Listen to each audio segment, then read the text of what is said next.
Hey, what's going on everybody? Bauer Brown here. Welcome back to the next video in our tutorial series. In this video, we're going to be going over the terrain foliage paint mode.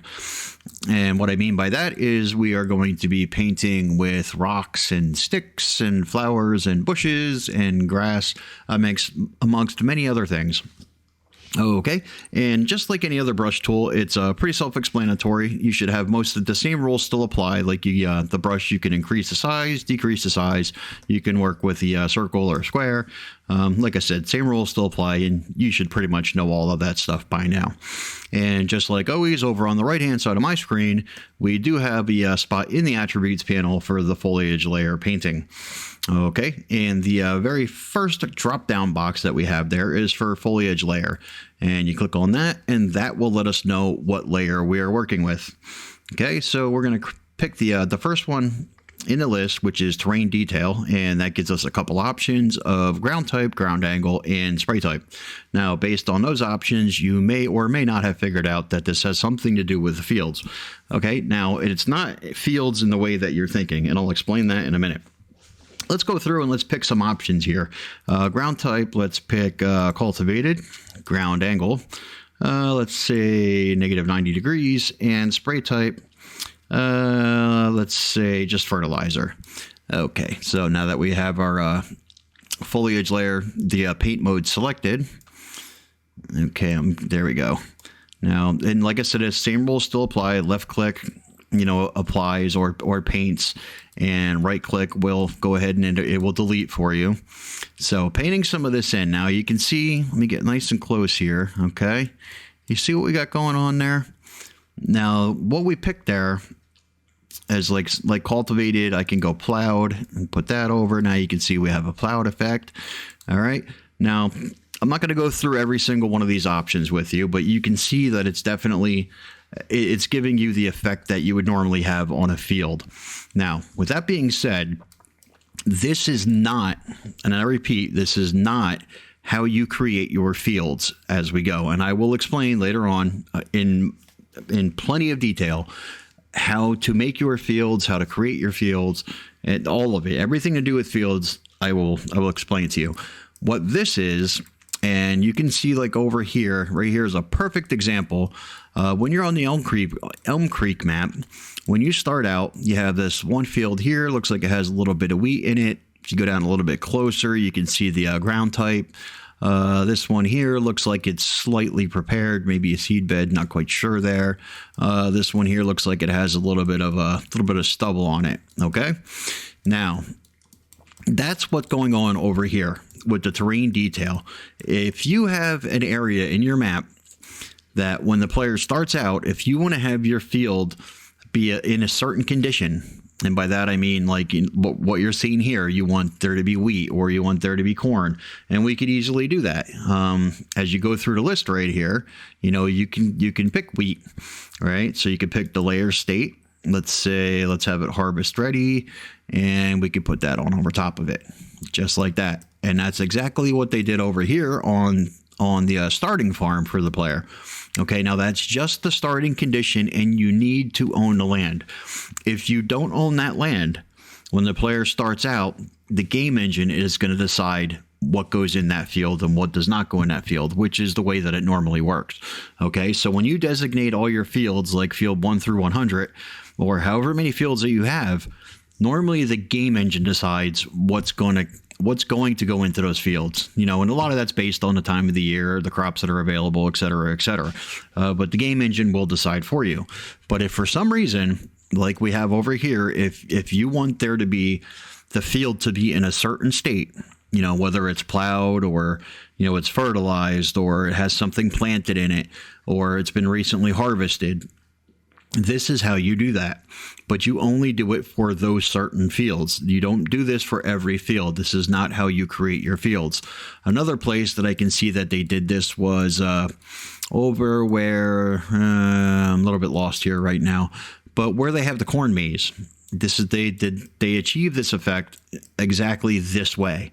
Now, the reason the corn still showed up when you start that game is because it's not a field at all. So you don't need to own it or not.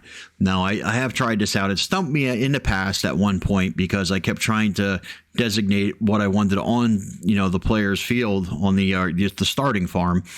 And it wasn't showing up. The game engine kept deciding what was going to go there. And I know that those weren't the things that I told it I wanted to be there.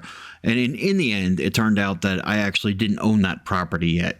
As long as you own the property, when you start the game, everything will be fine. It'll show up just the way you want it here.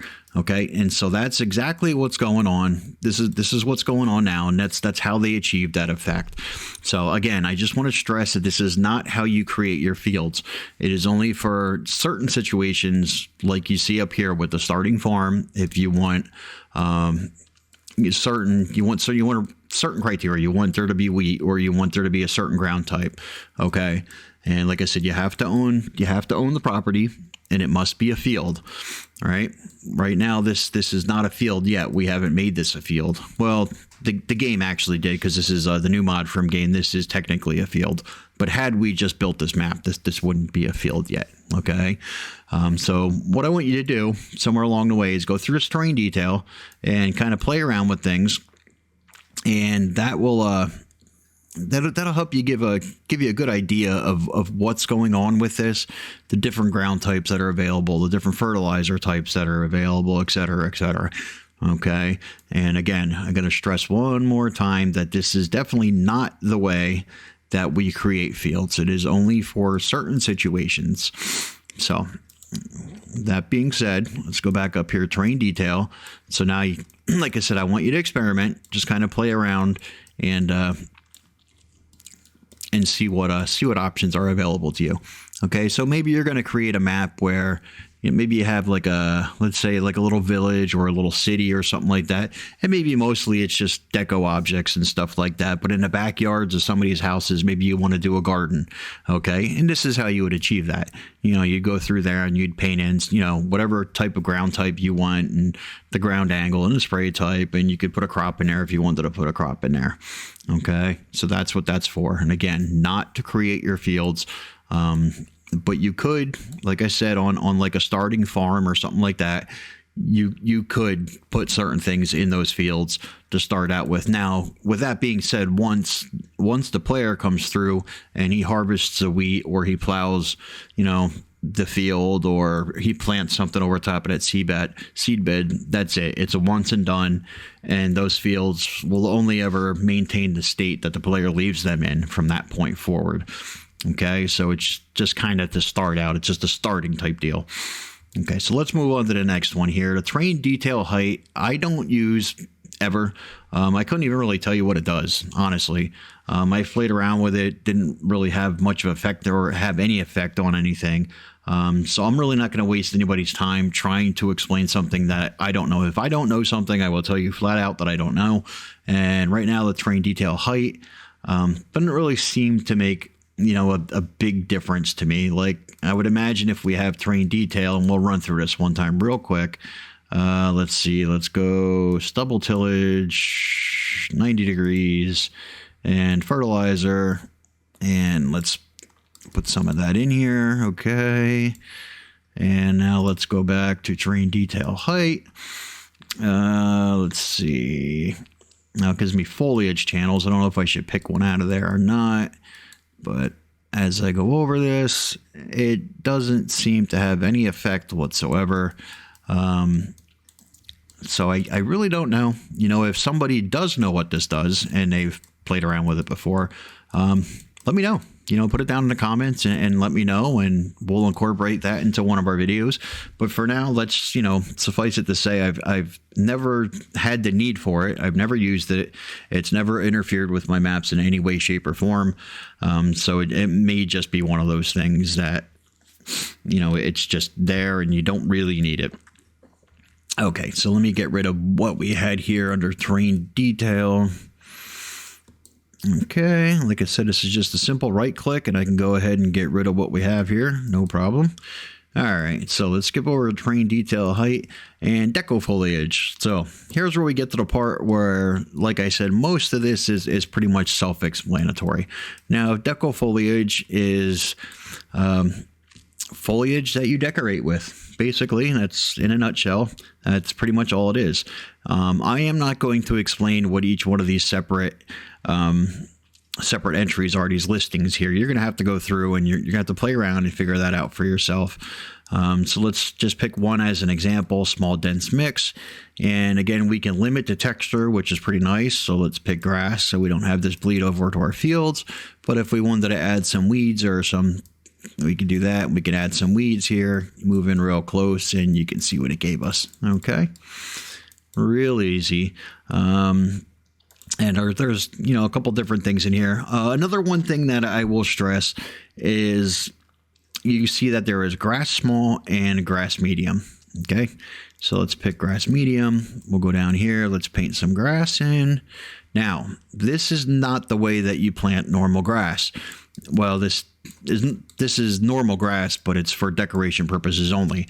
So if you want to plant grass that later on down the line, you want to be able to mow and you want to be able to bale it up, make some hay out of it or straw or, what have you. This is not it. This is only for decoration purposes. Okay. So if you're building, like I said before, like a little town or a little village, and you have some properties on there, you probably want to use this because it maintains the state that you keep it in. So if it was grass medium, it'll never get any bigger or any smaller depending on the seasons. And same with grass small. It'll just stay at that height, forever. Now, with that being said, you cannot mow it. So you can't come over and try to mow somebody's lawn for them or anything like that. It's only for decoration purposes only. Okay, so don't go and can get confused. And as you're making your fields and stuff and all this grassland, you turn into, like deco grass, because you're going to be pretty disappointed in the end when you figure out that you cannot mow it and you can't do anything with it.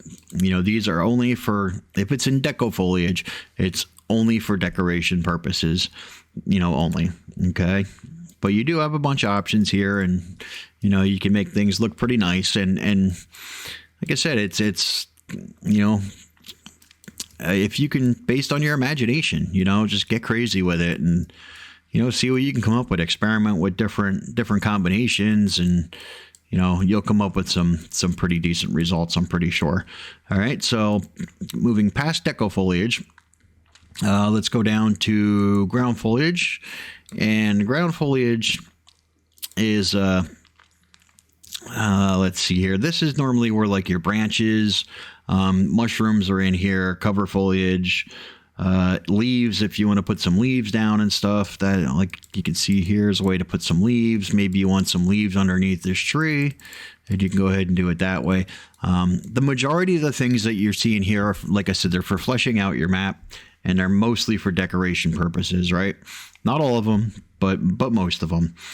All right, so you can, like I said, I encourage you to go through and experiment, and ground foliage, just go through one by one, and just play around with the options that it gives you in there. Okay, deco bush is exactly what it says. It's a bunch of different bushes that you can plant, right? Like that. No problem, easy peasy. Okay, and you can go through and play with all the different types of bushes that it gives you there. Okay, that's what that does, right? And like I said, nothing overly complicated about any of this. I mean, it's super easy. Okay, now, so we're going to go full circle back to where what we were just talking about with the grass. The next one on our list is meadow. Okay, this is what you are going to use when you want to plant grass that you can come back and you can mow and you can do all that other stuff with. Okay, so in meadow, we have a couple different options. We have invisible, which I'm not quite sure why anybody would really want invisible grass, but I guess the option is there if you want invisible grass. I've never personally used it because I never really felt the need for invisible grass. Let's see what happens here. Kind of what I thought. It's invisible. Now, I'm assuming that it will grow, that it'll start from this state And as your seasons go, that the grass will grow from this state. It'll grow from nothing up to harvest ready. I'm assuming. I could be wrong. One of you guys are going to have to go ahead and play with that and give that a shot. I've never personally tested it. Maybe I should one day, but I have not. So here's where you can go through and you can pick, we got harvest ready. So basically this is ready to be cut. And you can go ahead and paint that in there. Right. And these, like I said, anything under meadow, the foliage layer meadow, those are the options that you want to be working with if you want to be able to cut your grass. And then the last thing is if you want cut, like somebody already came through and cut it. And that would really tick me off. If I started a new game, I get over there to a big giant field and it's already cut. Who knows? Maybe you can still come down. I was going to say maybe you can come through and bale it, but nope, not so much. Looks like it's already been baled too, so out of luck on that one. But it does give you the option if you want to tick somebody off and give them tons and tons of grassland that has already been cut. They got to wait an entire season for it to grow back. Alrighty, so next on the list we have, okay, now we get into grass, wheat, canola, stuff like that. Okay, now the grass and stuff that you see in here, these are for boy, almost forget what I want to say here. The grass that you see here, when you have a field state, like for these starting fields, right? And if you want one of these fields to be a grass field, that's what that grass is for. So I guess I would imagine, yes, that's definitely mowable. But what you don't want to do is you don't want to pick grass from this list, okay? And it gives you basically the same options. I mean, let me see. Yeah, you don't want to do that. You don't want to come through and paint all of your grasslands with this. You don't want to do that.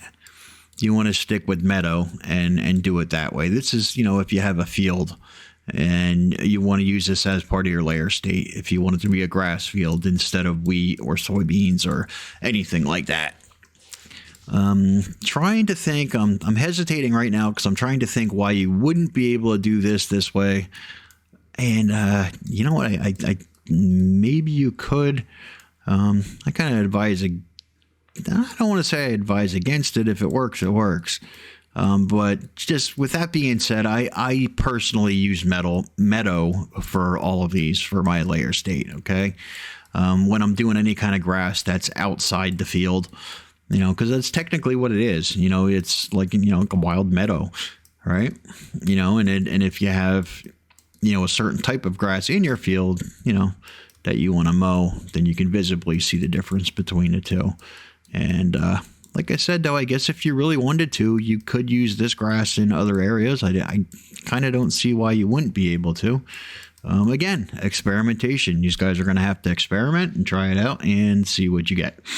Okay, but that goes for everything else on this list that you see here, the wheat, the canola, barley, and so on down the list. Those are for your field states.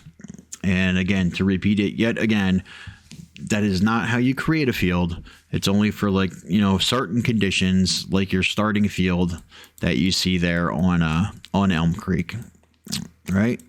So this is where the player starts out. This is your home farm, and they wanted to have, a crop that you can start, harvesting, straight off, a field that you can start planting something in, and then yet another field where you can start learning how to plow and stuff like that, run your cultivator and it's all done for a reason. And maybe you might have reasons to, have fields in certain states when you make your map, and that's how you would do that. Not for every field. We'll stress that. Not for every field, just for your home farm and maybe some extra deco projects you have going on, like a backyard garden or, the corn mazes that they have up here. Okay, like you can see them right here. And those are not actual fields. They are not. Those are just basically deco. Now, if any of you guys played the Elm Creek extension, I had turned all of these into regular fields, just because, it was nice. It was a great concept, but for me, it was a big giant, I don't want to say waste of space, because they did a really great job with the map. They really did. But I preferred to use them as fields than anything else. That land to me was that was all usable land. So I didn't want to let that go to waste. So that's what I did, is I turned them into regular fields. Alrighty. So again, when you get down towards the bottom here, you have olive, grape, weed, and stone. Stone, again, is, what you would find in the fields, if you wanted to have that as part of your field state. It's not something that would necessarily be for like deco and stuff like that, like on a riverbank or anything like that. Okay. And like I told you, earlier, we were going to pretty much just skim through this because there wasn't a whole lot to it. There's really not, those were the certain things that you needed to know. Like I said, terrain detail, just being that initial field state, again, not how you create every single field. As a matter of fact, I know you guys are just learning, or most of you are. So what you see here, this dirt, you technically don't even need that there. That's there just for a visual reference, for the map creator, that he knows the field belongs there, and he has, some visual guidelines that he can work with when he's laying down the field. And then when the field gets harvested and stuff like that, and it's down to just a bare state of ground, the ground is bare, basically, that this is the underlying layer you want to be dirt. It just makes the most sense, right? But technically that doesn't even need to be there. So again, terrain detail only for certain scenarios. I will show you how to create your fields in a future video. And that's pretty much it. Like I said, if you want to lay down your grass and stuff like that, use meadow. I guess you could use field grass, but I generally don't. I just stick with meadow unless I'm actually putting the grass in a field, and then I use field grass. And that is it. Like I said, experiment, play around with all the options. See what kind of interesting combinations you can come up with, see what it does, see what it doesn't do. And with that being said, I'm Bauer Brown, and I will see you on the next one.